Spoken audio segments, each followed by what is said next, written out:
Good evening dear student, कैसे आप सब। आशा करते हैं आप सब बढ़िया होंगे। आज की वीडियो में हम लोग पढ़ने वाले हैं chapter number 7 human health and disease के बारे में। तो आइए चलिए स्टार्ट करते हैं। यहाँ पे बहुत सारे कुछ चीज़ें देखते हैं, जैसे समरीज में रहता है कॉमन डिजीज़ जो ह्यूमंस का रहता है, फिर ह्यूमैनिटी के बारे में पढ़ेंगे, फिर एड्स AIDS पढ़ेंगे जो अभी दिसंबर में 1 दिसंबर को मनाया जाता है, फिर ऐसे कैंसर जो कार्सिनिक चीज़ें होती हैं उनके बारे में पढ़ेंगे, बहुत ही इंपॉर्टेंट है। और इसके बाद फिर ड्रग्स और एल्कोहल्स के पढ़ेंगे और इनके जो संगति और विसंगति के वजह से प्रभाव जो पड़ता है हमारे ह्यूमंस और सोशल सर्विस में, तो उन दोनों के बारे में हम लोग देखने वाले हैं। ठीक है, यहाँ पे मेन पॉइंट जो रहता है, हम लोग पहले क्या करते हैं, एक समरी टाइप का पूरे चैप्टर का पढ़ते हैं इस वीडियो में, फिर नेक्स्ट जो वीडियो होगा उसमें डिटेल में बात करेंगे। जैसे कि आप सभी लोग जानते हैं जो हेल्थ होता है, इसमें लॉन्ग टर्म में हम लोग अगर बात करते हैं बेड में, तो बहुत सारी चीज़ें ऐसा कहा जाता है कि जो हमारी बॉडी होती है वो हमेशा हेल्थी होनी चाहिए। ठीक है, उससे रिलेटेड यहाँ पे देखोगे कि health for long time was consider a state of blood, जो हमारा माइंड्स और there was the balance in the certain humours. कुछ चीज़ें ऐसी होती जो बोलते हैं कि बैलेंस के रूप में ये वर्क करता है। ठीक है, हिपोक्रेटिस जो ग्रीक लाइक में नाम दिया गया था, ठीक है, इंडियन आयुर्वेदा सिस्टम मेडिसिन, ठीक है, वहाँ से ये चीज़ें था। ब्लैक बिल का नाम एक दिया गया कि ब्लैक बिल होता है। देखिए बहुत सारी थ्योरीज होती हैं, सब अपने अपने टाइम पे अपने अपने हिसाब से सब सही से ही कहा गया था, लेकिन जानते हैं जैसा कि हमारा जो साइंस है हमेशा कुछ न कुछ चेंजेस होते रहते हैं, बदलाव रहते हैं,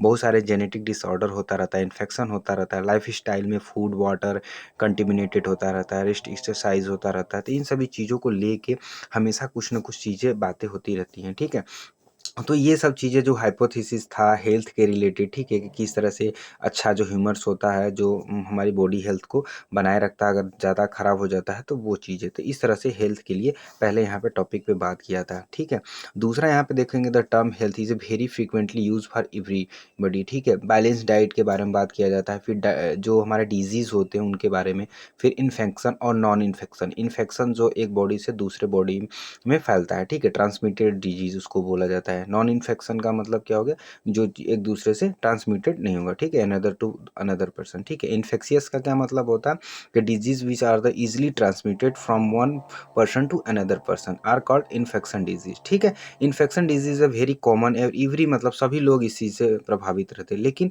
कुछ एड्स जैसे होते हैं, एड्स या ऐसे बहुत सारे डिजीज़ होते हैं जो कि एक बॉडी से दूसरे बॉडी पे नहीं फैलता है। ठीक है, वो पर्सनली एक शरीर के ही अंदर रहते हैं। ऐसे पैथोजन के बारे में बताया जाता है। और सॉल्मोनेला टाइफी जो आपने हमेशा सुने होंगे, टाइफी जो होता है उसके वजह से होता है। हमारा जो फीवर होता है 39 to 40 डिग्री पे वीकनेस महसूस होता है, स्टमच पेन, कॉन्स्टिपेशन और हेडक जैसे लॉस ऑफ एपेटाइटिस भी होने लगता है। तो ये इसके सिम्टम होते हैं टाइफॉइड के कुछ ऐसे इस तरह से। ठीक है, तो ये कॉमन ह्यूमंस जो डिजीज होता है उसके बारे में। इसका जो टेस्ट होता है बहुत ज़्यादा फेमस टेस्ट होता है बिडॉल टेस्ट। ठीक है, बिडॉल टेस्ट जो होता है इसी से पता करते हैं। तो यहाँ पे टाइफाइड मेरी नामक की एक औरत रहती हैं जो कुकिंग करते समय प्रोफेशनल कुकिंग करती हैं। वो टाइफाइड जो कैरियर के वाहक के तौर पे उनमें पहली बार ये चेकअप किया गया, स्प्रेड ऑफ टाइफाइड सर्वल ईयर। ठीक है, फूड जो था वो अच्छे से नहीं बनाती थी। एक आता है बैक्टीरिया लाइक स्टेटोकोपस निमोनिया, ठीक है, और हीमोफिलस इन्फ्लुएंजा जो नॉर्मली हम लोग जिसको बोलते हैं निमोनिया। ठीक है, और कॉमन कोल्ड तो आप सभी जानते हैं, ठंडी के दिन में जैसा अभी चल रहा है 3 से 7 दिन 3 to 7 डेज कॉमन रहता है। ठीक है, फिर एक आता है मलेरिया। मलेरिया में भी कई सारी स्पीसीज होते हैं इसके, जैसे यहाँ पे प्लाज्मोडियम जो वाइवैक्स होता है मलेरिया, फिर फैल्सीफेरम होता है। तो इन सभी के बारे में हम लोग को पढ़ना है यहाँ पे। ठीक है, अब इसके बाद इसके कुछ लक्षण होंगे, स्पोरोजाइट्स होंगे और उनके बारे में रिलेटेड, तो वो चीज़ें हम लोग पढ़ने वाले हैं। ठीक है, अभी नेक्स्ट आते हैं जो इनके साइकिल्स होते हैं, जो स्टेज ऑफ प्लाज्मोडियम होते हैं। अगर आप ध्यान से यहाँ पे देखोगे, ठीक है, मैं थोड़ा सा इसके बारे में बता भी दे रहा हूँ। यहाँ पे देखो, अगर जो एक इंसेक्ट होता है काटता है, मच्छर काटता है, तो उसके जो स्पोरोजॉइट्स होते हैं ना, वो कैसे हमारे लीवर पे अटैक करता है, फिर वहाँ स्पोरोफाइट बनाता है, किस तरह से पैरासाइट रिप्रोड्यूस करता है, यहाँ पे देख सकते हैं म्यूटेशन करता है, फिर यहाँ गैमेटोफाइट बनाता है। मॉस्किटो का जो फर्टिलाइजेशन साइकिल होता है वो यहाँ पे दोनों में दिखा सकता है। ठीक है, यहाँ पे फिर सैलरी ग्लैंड से किस तरह से होता है। तो ये डायग्राम बहुत इंपॉर्टेंट, एग्जाम्पल में बहुत बार मतलब एग्जाम में नीट के पूछा गया है। एमोसिस जो होता है, ठीक है, ये डायसेंट्री, इसके बारे में याद रखना। फिर हाउस फ्लाई जो होता है उसके बारे में, ये ट्रांसमिटेड करता रहता है पैरासाइट, तो उसके बारे में हमें पढ़ना रहता है। ठीक है, अब नेक्स्ट बात करेंगे हम लोग यहाँ पे स्क्लेरोसिस जो होता है, एलेफेंटाइसिस मतलब जो होता है हाथी पाँव जिसको हिंदी में बोलते हैं, ठीक है, फ्लैरेसिस होता है। और एक रिंग वर्म होता है, जैसे दाढ़ी जो हमारा ठुड्डी होता है उसके नीचे बहुत सारे यहाँ पे देख सकते हैं डायग्राम में कि किस तरह से यहाँ बना हुआ है, ठीक है। यहाँ पे देखिए किस तरह से रिंग वर्म बना, ये क्या हुआ, रिंग वर्म इफेक्ट किया स्किन को इफेक्ट करता है। लेकिन यहाँ पे जो हाथी पाँव होता है इसमें पैर जो होता है एक तरह से नॉर्मल हमारा पैर है, दूसरा यहाँ पे क्या फुला हुआ है, ठीक है। तो यहाँ पे दो तरह के फैल हैं, तो इसको जो इलेफेंटेसिस या फ्लेरेसिस बोला जाता है, ये वाला है, ठीक है। और जो रिंग बम होते हैं वो इसको बोला जाता है, इसमें दांत खाज खुजली जो होता है इसके वजह से होता है, ठीक है। तो ये चीज़ है, डिटेल में भी हम बात करने वाले हैं, बट अभी एक एक करके पहले समरीज में पढ़ाना ज़्यादा पसंद करता हूँ ताकि ओवरऑल पता तो चले चैप्टर में हमें एग्जैक्ट पढ़ना क्या है, ठीक है।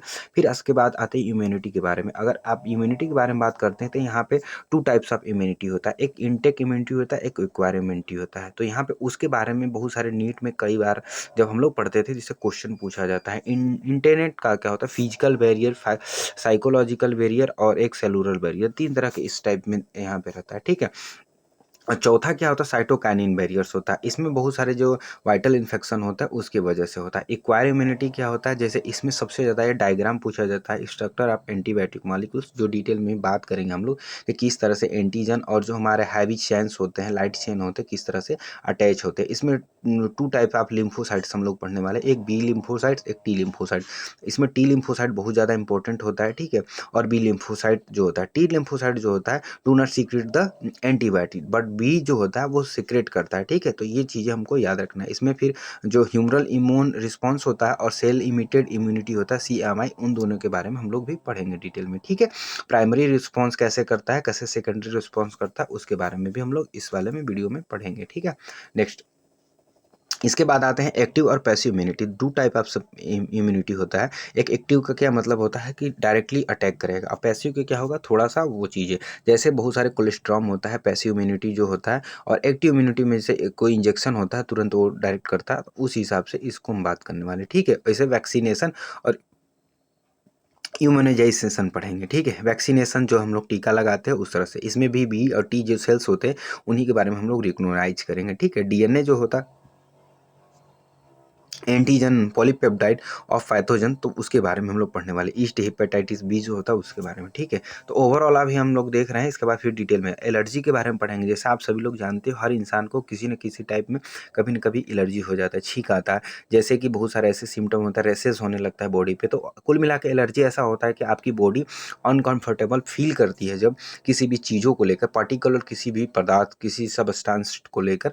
जैसे कि मान लीजिए आप किसी धुएं में जा रहे हो, कोई वो लग रहा है, किसी को धूल लग रहा है, किसी को अगर कहीं आग में जा रहा है उससे की वजह से उसके चेहरे पे या उसके हाथ पैर में लाली होने लगा, लाल जैसा धब्बा आने लगा, ठीक है, स्पॉट पैदा होने लगा, तो इसको एलर्जी बोल सकते हैं। अगर कोई इंसान कार में जैसा कि आप देखते होगे बैठता होगा, उसको वोमिटिंग आने लगती है तो एलर्जी होता है। इसमें IgE जो होता है बहुत इंपॉर्टेंट हमारा इसमें रिस्पॉन्स करता है, जो हमारा प्रोडक्शन एंटीबायोटिक होता है उसके बारे में, ठीक है। तो ये एलर्जी के लिए रिस्पॉन्सिबल होता है। तो यहाँ पे इसको सही करना, प्लस कहाँ से ये रिक्वायर होता है, कैसे मिलता है, ये सब चीज़ों के बारे में हम लोग पढ़ेंगे, ठीक है। एलर्जी के बारे में हमारे एग्जाम्पल में नीट में सिर्फ एलर्जी IgE ज़्यादा इंपॉर्टेंट है दिया हुआ है। फिर ऑटो इम्यून क्या होता है, जैसे हमारी बॉडी कुछ होती है जब खुद ही रिफ्लेक्ट करने लगती है चीज़ों को लेकर, प्रॉब्लम क्रिएट करने लगता है, तब हम उसको बोलते हैं ऑटो इम्यून डिजीज। रिमोथाइड आर्थराइटिस जो होता है इसमें बहुत ज़्यादा वर्क ये चीज़ें करता है, इसलिए बोलते हैं। इम्यून सिस्टम ऑफ बॉडी जो लिम्फोसाइड पढ़ेंगे, बोन मैरो पढ़ेंगे, थाइमस पढ़ेंगे, उसके बारे में यहाँ पे थोड़ा सा दिया हुआ है, ठीक है। जैसे कि हमारे बॉडी में लिम्फोसाइड नोड्स होते हैं,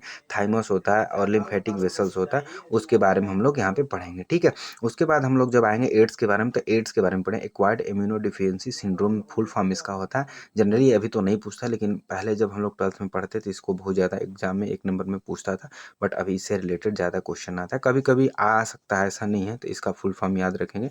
25 मिलियंस यहाँ पे लिखा है कि किलिंग द वर्ल्ड्स, डेट दिया हुआ है 1981 में एड्स, ठीक है। एड्स का थोड़ा सा रिट्रोवायरस के बारे में भी डिटेल में हम लोग यहाँ पढ़ेंगे। ग्राफ एक डायग्राम में हमारे एग्जाम में उस टाइम पढ़ते थे, बहुत ज़्यादा आता था, तो ये वाले डायग्राम में अब पूछता कैसे एग्जामिनर में क्वेश्चन बता देता हूँ आपको। जैसे यहाँ पे रिट्रोवायरस की जगह पे A लिख देगा, ठीक है। यहाँ पे प्लाज्मा मेम्ब्रान की जगह पे B लिख देगा और पूछेगा कि इस जगह पे क्या, चार ऑप्शन यहाँ पे दिया रहेगा, आपको वहाँ से फिलअप करना रहता है, ठीक है। तो कुछ इस तरह से यहाँ पे डायग्राम का क्वेश्चन आता रहता है।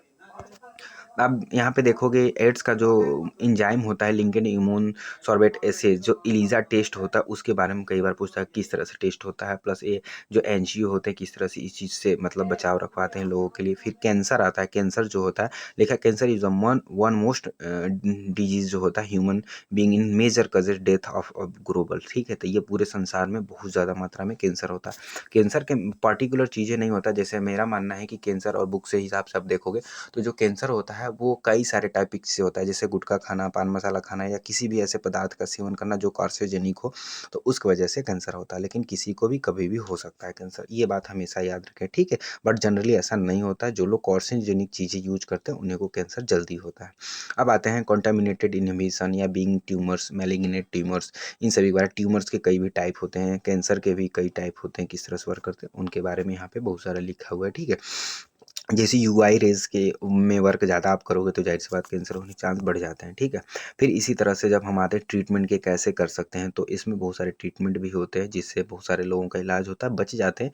बहुत लोगों को मतलब ये डिजीज़ 4th स्टेज में पता चलता है जिसकी वजह से उनकी डेथ हो जाती है। अब आते हैं ड्रग्स ऑफ एल्कोहल्स, तो यहाँ पे जो होता है ड्रग्स ओपियोइड्स होता है उसके बारे में हम जानते हैं, जैसे कि हमने स्मैक के बारे में बहुत ज़्यादा हमने पढ़ा हुआ, ओडरलेस होता है, बिटर होता है, क्रिस्टल कंपाउंड्स होता है, एसिटाइलेशन सिट ऑफ मॉर्फिन। तो मॉर्फिन का नाम आपने बहुत ज़्यादा सुना होगा, इसका डायग्राम यहाँ पे दिया हुआ और इसका ओपियम जो होता है उसका स्ट्रक्चर यहाँ पे दिया हुआ है, ठीक है। तो आपको याद रखना। दूसरा डायग्राम जो है वो दिया हुआ कैबिनाइड्स का, ठीक है। स्केलेटन अब जो कैनाबिनाइड होता है उसका यहाँ पे एल्कोहल का उसमें 2 मॉलिक्यूल देख सकते हैं, मेन ब्रांच पे दिया गया। और जो कैनबिस का सेटिवा का जो पुष्प है इस तरह से होता है, ठीक है। तो ये दोनों आपको याद रखना है। तीसरा आता है धतूरा का, जो नॉर्मली आप जानते हैं भोलेनाथ को जो चढ़ता था वही वाला चीज़ है। इसमें इस तरह से वाइट वाइट फूल भी आता है, और धतूरा के पौधे जो सड़क के किनारे होते हैं आप जनरली देख सकते हैं, हमारे यहाँ तो इधर नॉर्थ एरिया में देखने को मिलता है, बनारस साइड में, ठीक है।